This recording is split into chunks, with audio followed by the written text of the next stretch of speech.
Hello and welcome back to lesson number 4 in our series on lifelong learning.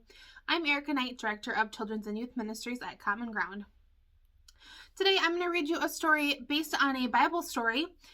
So you may have heard this before. This is based on the story of Ruth and Naomi, and this is called Where I Go, You Go. As Naomi held the little baby in her arms, her heart overflowed with love. She could hardly remember there was a time when her heart had felt so sad and empty that she thought the emptiness would never end. Many years before, Naomi and her husband had decided to take their 2 young sons to the land of Moab to live. The conditions in their homeland were too difficult. There was not enough food for people to eat, and Naomi wanted her sons to grow and be strong. Moab was strange to them, but they grew accustomed to it, and their sons grew up and they were happy there. When Naomi's husband died, her heart was very sad, but her sons were a comfort to her. They both married, and Naomi loved her daughters-in-law, Orpah and Ruth, who cared for her like she was their own mother. They worked together and shared all they had. But then both her sons died too, and Naomi felt the sadness fill her heart like a dark cloud. In Judea and Moab, men and women always worked together and cared for one another. Now there were no men for the women to care for, and no men who would work and provide homes for Naomi, Orpah, and Ruth. How would they live? 3 women could not do everything alone. Naomi stayed up long into the night and made a plan. She would go back to Judea. The news from her homeland was good. Things were better there, and she had relatives who might be able to help her. Ruth and Orpah were still young and beautiful. They could stay in Moab and go back to their families. They would both be able to find new husbands and be happy again. So in the morning, Naomi revealed her plan. It's best that I return to the land I came from, and my relatives will welcome me home. But you would be strangers there and far away from everything you know. Go back to your families, my dear daughters. It is time to say goodbye. Naomi cried and hugged Ruth and Orpah tight. Her heart was sad and empty. Naomi thought it would be that way forever. But they didn't leave her. Naomi stood firm and wouldn't listen to their tearful cries. Go home. I will be happy knowing you are safe and with your families. Please go and find new husbands and have children to love. Naomi was relieved when Orpah finally turned away, still crying. She would do what Naomi had asked. But Ruth showed no sign of leaving. Naomi packed Ruth's things and put the bag in her hand. She tried to push Ruth out the door. She said in her strongest mother voice, Go home. You must go home. You can't go to Judea. It is a strange land, and you won't like it there. But Ruth didn't listen. She held on to Naomi's hand and said, Do not urge me to leave you or keep me from following you. For where you go, I will go, and where you live, I will live. Your people shall be my people, your God, my God. Where you die, I will die, and there I will be buried. May the Lord do so to me, and more also, if anything but death parts me from you. Naomi felt the love that Ruth offered, and some of the dark cloud in her heart lifted. She agreed to let Ruth go with her, and they traveled to the town of Bethlehem in Judea together. The golden fields of barley were ripe for harvest when Naomi and Ruth arrived in Judea. The harvesters would spend all day in the fields cutting and bundling the long stalks of grain. It was a tradition that the corners of the field were left for the poor to harvest. The widows and the children could also follow behind the harvesters and pick up any grain that was left. When Ruth saw barley harvest being gathered, she immediately told Naomi, I can work in the fields, pick up the grain that is left behind. That way we will have food to eat. So Ruth spent all day gleaning the barley. She carried the grain back to Naomi with a glad heart, even though her back was aching and her legs were tired. One evening she told Naomi of a handsome man who had spoken to her with great kindness. He said that I could stay in his fields and I would be safe there. He even encouraged the men to leave behind some extra grain for us. When I asked him why, he said that he knew I cared for you and should be rewarded. He is called Boaz. Naomi reassured Ruth that Boaz would be true to his promise. This is a great blessing. Boaz is a relative of my husband's, and he is a good man. That night Naomi stayed awake and prayed and planned. She knew that Ruth loved her and would never leave her alone. But Naomi knew it would be best if Ruth had someone to take care of her. Naomi was getting old, and Ruth was working very hard to provide enough food for both of them. So in the morning, Naomi revealed her plan. Boaz does not have a wife.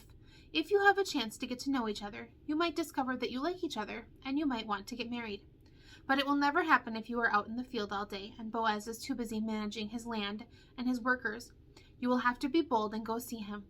Get cleaned up, put on your best dress, and visit him. I know when he will be guarding the grain in his barn. Ruth was very nervous about Naomi's plan, but she loved Naomi, and she already liked Boaz a little, so she bravely did as the older woman suggested. Now, Ruth and Boaz were married, and the baby Naomi held in her arms was their new little boy named Obed. Naomi's heart was full of love, and the dark cloud of emptiness was gone. Love flowed through her again, and Naomi realized it was always there and always would be.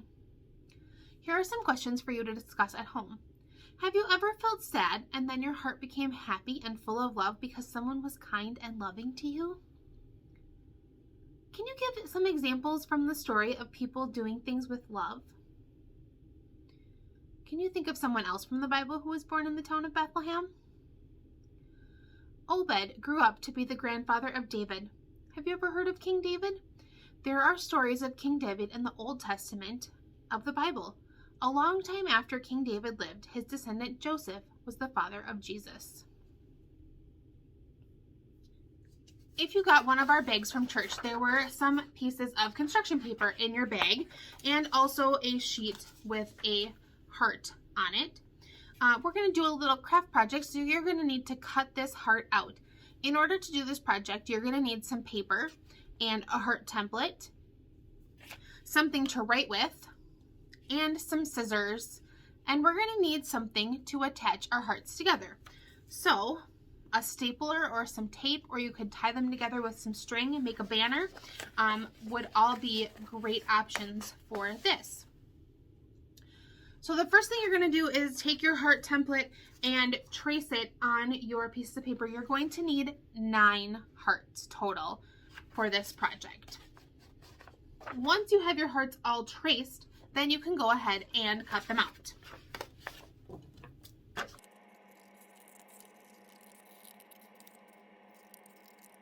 Once you have all of your hearts cut out, we are going to write the words, "Let all that I do be done in love," on our hearts. So we're going to write one word on each heart. So you're going to need to lay them out in the order that you want them to go in. Now I have 2 different colors of hearts. I have red and blue. So I'm going to lay mine out every other. And we're going to write the first word on the first heart, like this.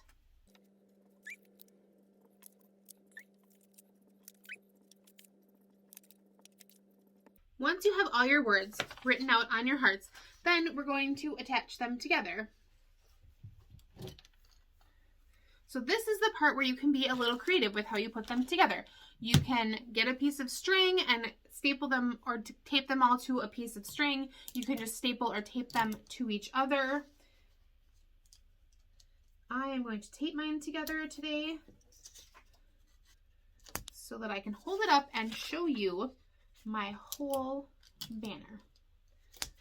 So here is my completed banner. Let all that I do be done in love.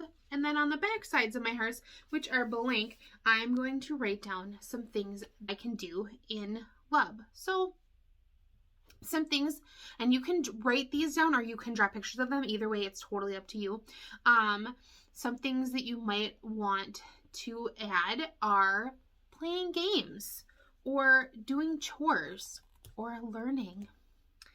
How about waiting? So these are all things that you can do in love. And if you could think of any other examples, I would love to hear those. That would make me so happy to hear your ideas of things that you can do in love. Love is not limited to certain conditions and circumstances. Even when our lives change, love can flow through us in everything we do, and we can share love with others. We can abide in love every day. Let's say our affirmation together. I will always look for ways to learn and be loving to others. I will always look for ways to learn and be loving to others. Amen. Thank you for joining me. I will be back shortly with lesson number 5 in our series, Lifelong Learning.